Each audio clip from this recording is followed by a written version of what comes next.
আসসালামু আলাইকুম প্রিয় দর্শক, আগামী নির্বাচনকে কেন্দ্র করে বিভিন্ন রাজনৈতিক দলের প্রচারণা এর মধ্যে শুরু হয়ে গেছে। আজকে 2 দিন হয়ে গেল আনুষ্ঠানিক প্রচারণা হচ্ছে। তারেক রহমান একাধিক জায়গায় নির্বাচনী জনসভা করছেন, কথা বলছেন। আবার তাদের সঙ্গে প্রধান প্রতিদ্বন্দ্বী জামায়াতে ইসলামও তাদের প্রচারণা বিভিন্ন জায়গায় করছেন। এই প্রচারণায় আপনি দেখবেন একজন আরেকজনকে আক্রমণ করে কথা বলছেন এবং কেউ কেউ ব্যক্তিকে আক্রমণ করছেন, কেউ কেউ দলকে আক্রমণ করছেন, কেউ কেউ দলের বক্তব্যকে আক্রমণ করছেন এবং কেউ কেউ দলের নানা রকম কর্মকাণ্ডকে আক্রমণ করছেন। দল মানে তার প্রতিদ্বন্দ্বী দলকে করছেন। এটা করতে যে কেউ কি শিষ্টাচার ভঙ্গ করছেন? এই আলোচনাগুলি করা দরকার আমি মনে করি। আমরা চাই যে একটা সুস্থ প্রতিযোগিতামূলক এনভায়রনমেন্ট থাকুক, কিন্তু গালাগালি যেন না থাকে। আবার বিপরীত দিকে এটাও চাই, একটি দল যদি সাধারণ মানুষকে বিভ্রান্ত করে, সেই বিভ্রান্তি যদি কেউ ধরিয়ে দেয় সেটাও চলুক, কিন্তু ধরিয়ে দেওয়ার ভঙ্গিটাও যেন শোভন হয়। আমরা এই জিনিসটা চাই। আমি এই কথাগুলো বললাম কারণ আপনারা এখন এই ব্যাপারটা বুঝতে পারবেন। সেটা হলো যে গোলাম পরোয়ার, মানে জামায়াতে ইসলামীর যিনি জেনারেল সেক্রেটারি, তিনি একটা কথা বলেছেন আজ। তিনি ওনার এলাকার একটা সভায় কথা বলতে যে উনি বলেছেন যে কোন একজন মুসলমান যিনি আল্লাহ, রাসূল ও আখিরাতকে বিশ্বাস করেন, তিনি পরকালে বিশ্বাসী আরেকজনকে কাফের বলতে পারেন না। এটি জায়েজ নয়। তিনি এটা বড় অপরাধ করেছেন। তো আমরা তারেক রহমান কোথাও কি কাউকে কাফের বলেছেন? বলে থাকলে সেটা বলা যাবে কিনা এটা নিয়ে উনি কথা বলেছেন এবং উনি ডিটেলে যে আরো বলেছেন, এই বাক্যগুলো আপনি একটু মন দিয়ে শুনেন। তিনি বলেছেন, আমরা ধারণা করেছিলাম উনি লন্ডনে গেছেন, পড়াশোনা করেছেন, কিছুটা পলিটিক্যাল ম্যাচুরিটি হয়তো আছে, কিন্তু দেখি যে উনি তো এখন বড় মুফতি হয়ে গেছেন। বিলেত থেকে এসে ফতোয়া দিচ্ছেন কে মুসলমান আর কে কাফের। এটা বলার তার কোনো অধিকার নেই। রাজনৈতিক নেতা হিসেবে সৌজন্যতা, শিষ্টাচার বোধের জায়গা থেকেও এই কথা বলা যায় না। তার মানে উনি বলতে চাচ্ছেন যে একজনকে লন্ডন গিয়েছেন, হয়তো ম্যাচুরিটি এসেছে, তার মানে বোঝাই যাচ্ছে উনি তারেক রহমানকে ইঙ্গিত করে এই কথাগুলি বলছেন যে তারেক রহমান এখন বড় মুফতি হয়ে গেছেন। এখন আমি এই কথাটা নিয়ে আলোচনা করতে চাই। আসলে কি তারেক রহমান মুফতি হয়ে গেছেন? আসলে তারেক রহমান কি বলেছেন এটা আমি একটু বুঝতে চাই, এবং কি বলেছেন তার জবাবে পরোয়ার সাহেব কি বললেন, এই দুটোই আমরা একটু বুঝতে চাই। তারেক রহমান কি বলেছিলেন সেটা আমরা একটু মনে করার চেষ্টা করি। সিলেটে যখন উনি জনসভায় গিয়েছিলেন, সেখানে উনি কিছু কথা বলেছেন এবং তারপর সেখান থেকে নরসিংদীতে গেছেন, একবার নরসিংদীতে বলেছেন, ওখান থেকে আরেকটা জায়গায় গিয়েছেন, মৌলভীবাজার গিয়েছেন, সেখানেও উনি কিন্তু কিছু কথা বলেছেন। একটা কথা কমন, একটা বিষয় কমন, সেটা হলো যে জামায়াতে ইসলাম যে কিছুদিন আগে থেকেই মানুষের মধ্যে এক ধরনের প্রচারণা চালাচ্ছিল যে যদি আপনি বেহেশতে যেতে চান তাহলে জামাতকে ভোট দিতে হবে।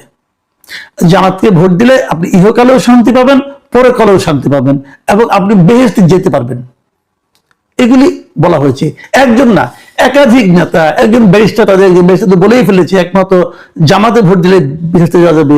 আবার কেউ বলেছেন জামাতে ভোট দিলে পরে মানে পুরা আপনার দেশের মানুষের যে সোয়াব, দেশের মানুষের নামাজের সোয়াব আপনি পাবেন। এই ধরনের নানা ধরনের কথা বলা হয়েছে। এই বিষয়গুলোকে উল্লেখ করে তারেক রহমান কিন্তু কথাগুলি বলেছেন বিভিন্ন জায়গায়, এবং তারেক রহমান বলার ভঙ্গিটা আমার কাছে খুব ইন্টারেস্টিং মনে হয়েছে। আমি একটা জায়গায় দেখলাম উনি একজন জনসভায় যারা দর্শক ছিলেন তাদের মাঝখান থেকে একজনকে ডেকে নিয়ে আসলেন। ডেকে নিয়ে আসে মানে যিনি হজ অথবা উমরা করেছেন এমন একজন লোককে আসতে বললেন। একজন লোক আসলেন, সম্ভবত ভদ্রলোকের নাম রফিকুল ইসলাম বা এই ধরনের কিছু একটা।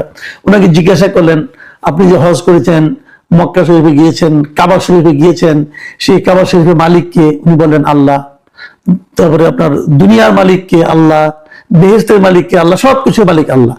তো তারপর ওনারা জিজ্ঞাসা করলেন যে তাহলে বেহেশতে যে যার মালিক আল্লাহ, সেটাকে কোনো মানুষ তাকে দিতে পারে? এটা বলেছেন। তো ওই ভদ্রলোক বলেছেন না, এবং জনসভা বলেছেন যে না, পারে না। তো এরকম যারা দেওয়ার প্রতিশ্রুতি দেয় অথবা দেওয়া হবে বলে জানায়, জনগণকে বলে, অঙ্গীকার করে, তো তারা কি ঠিক করে? তো উনি বলছেন ঠিক করে না। তখন তারা বলছেন যদি কেউ করে তারা শিরক করে।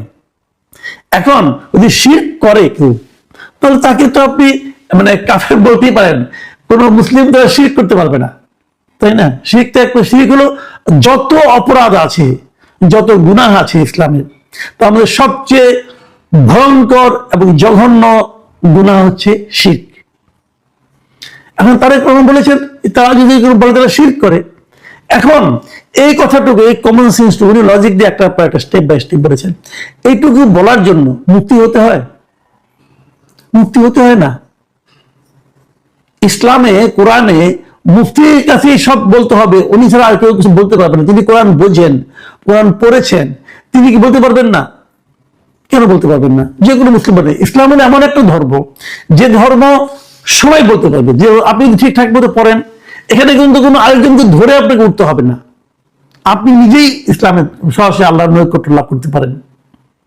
অন্য সব ধর্মের সঙ্গে এই ধর্মের পার্থক্যটা এখানেই। তো উনি যদি বলে থাকেন, তাহলে দেখেন কয়েকটা কথা কিন্তু। এক নম্বর হলো, প্রথমে জামাতের পক্ষ থেকে কেউ কেউ বলেছেন এই জামাতে ভোট দিলে বেহেশত পাওয়া যাবে, এটা নিয়ে অনেকে বলেছেন বেহেশতের টিকিট বিক্রি করতেছে জামাত।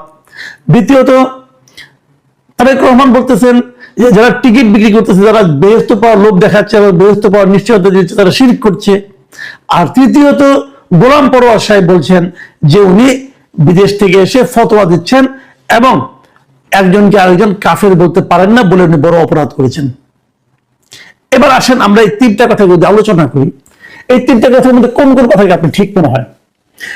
কেউ কি পারে বলতে যে তুমি এই কাজটা করো, তুমি বেহেশতে যাবা, তাহলে তুমি একে ভোট দাও, তুমি বেহেশতে যাবা? এটা কি বলা সম্ভব, বলা উচিত, বলা স্বাভাবিক? বলেছে।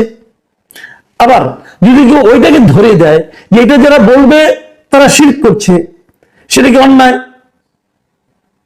আবার এই কথা যদি বললো শিরক করে, এখন এই জন্য তাকে আপনি তুচ্ছ তাচ্ছিল্যকে বলবে যে লন্ডন থেকে এসে বড় মুফতি হয়ে গেছে, এটা কি সঠিক? আমি একটা কথা বলি ভাই, ইসলাম এমন একটা ধর্ম যে আপনি মাথায় একটা টুপি লাগালেন, ইসলামী বড় একটা পাঞ্জাবি পরলেন, মুখে আপনার লম্বা দাড়ি আছে, অতএব আপনি সবচেয়ে বড় ইসলামিক স্কলার হয়ে গেলেন।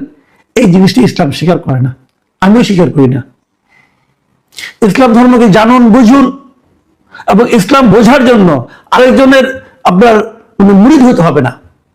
আরেকজনের মুরিদ না হয়েও আপনি মুসলমান হতে পারেন, না হয়েও আপনি ইসলামকে জানতে পারেন, ইসলাম সম্বন্ধে আপনি জ্ঞান লাভ করতে পারেন। কোনো সমস্যা নাই রে ভাই, মুক্তি হওয়ার দরকার নাই। মুক্তি না হয়েও আপনি কথা বলতে পারেন যদি আপনি জানেন জিনিসটা। তো সেরকম তো হতেই পারে।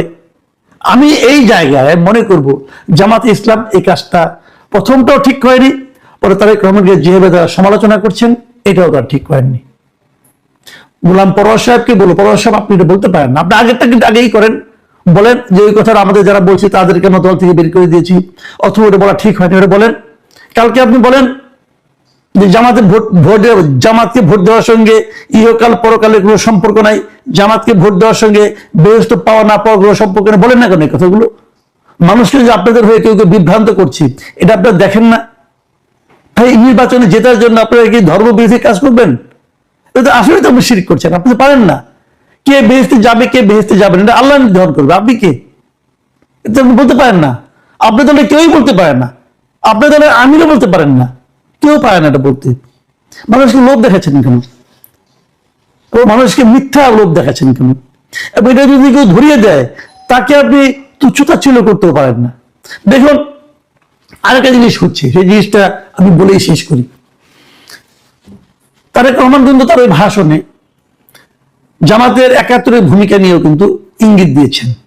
সেই ব্যাপারে দেখলাম জামাতের এই সেক্রেটারি জেনারেল মিস্টার মিয়া গোলাম পরোয়ার তিনি আর কথা বলেছেন। তিনি কি বলেছেন? তৎকালীন রাজনৈতিক বাস্তবতায় অনেক দল ভারতীয় আগ্রাসনের বিরুদ্ধে ও পাকিস্তানের অখণ্ডতার পক্ষে অবস্থান নিয়েছিল। এটি নিয়ে রাজনৈতিক মতপার্থক্য হতে পারে, বিশ্লেষণ হতে পারে। বুঝলেন? তার মানে তারা যে 71-এ মুক্তিযুদ্ধের সময় মুক্তিযুদ্ধের বিরুদ্ধে অবস্থান নিয়েছিল, সেই অবস্থানটাকে তারা ব্যাখ্যা করছে যে ভারতীয় আগ্রাসনের বিরুদ্ধে অবস্থান নিয়েছিল। অর্থাৎ আমাদের এখানে যে মুক্তিযুদ্ধটা হয়েছিল সেটা ভারতীয় আগ্রাসনের একটা রূপ। সরি গোলাম পরোয়ার সাহেব, আপনার সঙ্গে একমত হতে পারলাম না। আপনারা এখনো কিন্তু একটা অদ্ভুত জায়গায় অবস্থান করছেন। আপনারা এখনো বলার চেষ্টা করছেন আমাদের মুক্তিযুদ্ধ ছিল ভারতীয় আগ্রাসন। এইভাবে বললে এই দেশের মানুষ কতটুকু মানবে যায় না, আমি মানবো না। মুক্তিযুদ্ধের সময় আমি ছিলাম, জীবিত ছিলাম, এবং আমি টুকটাক বুঝি। আমি তখন একদম শিশু না। তো আপনি এগুলি বলবেন আর এগুলি বলে বলে আপনার মানুষের ভোট দিবেন, এত সহজ না। আমি মনে করি আপনাদের ভাষা, আপনাদের চিন্তা ভাবনা এগুলি চেঞ্জ করতে হবে।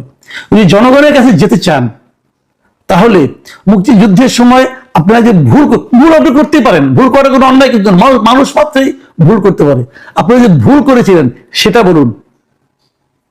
আপনারা যেভাবে বলছেন যে আপনারা তো মুক্তিযুদ্ধকে ভারতীয় আগ্রাসন বানাই দিয়েছেন, আগে মুক্তিযুদ্ধকে স্বীকার করুন যে ওটা আমাদের স্বাধীনতা যুদ্ধ ছিল, মুক্তিযুদ্ধ ছিল, এটাকে স্বীকার করতে হবে। তারপর আপনাকে বলতে হবে সেই যুদ্ধে আপনার ভূমিকাটা সঠিক ছিল না। এটা বললে আপনার মান সম্মান যাবে না। এটা যদি বলেন তাহলেই বুঝবো যে আপনারা এই দেশকে স্বীকার করেন। আর যারা এই দেশকে স্বীকার না করেন তাদেরকে ভোট দেবো কেন আমরা? তাদের তো ভোট চাওয়ারই অধিকার নেই। প্রিয় দর্শক, এখন এ পর্যন্তই।